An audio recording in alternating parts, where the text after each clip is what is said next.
Aturan yang diberlakukan PPKM level 3 Kota Bandung di 8 Februari tahun 2022 diterapkan di tengah lonjakan COVID-19 varian Omikron.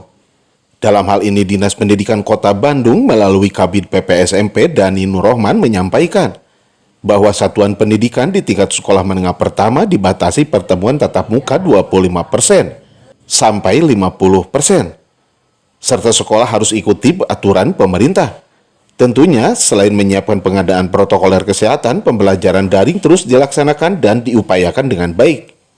Dani juga menyampaikan terkait dengan kurikulum baru, yaitu kurikulum perdana, bahwa satuan pendidikan agar dapat mengikutinya serta mengimplementasikannya. Di Kota Bandung sendiri nih Pak, SMP di Kota Bandung ada yang pertemuan tatap muka terbatas nggak Pak di sini Pak? Ada. Berapa sekolah itu Pak?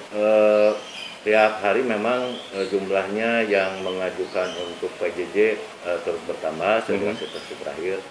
Tapi ada juga yang tetap melaksanakan PTM dengan ketentuan regulasi yang tadi.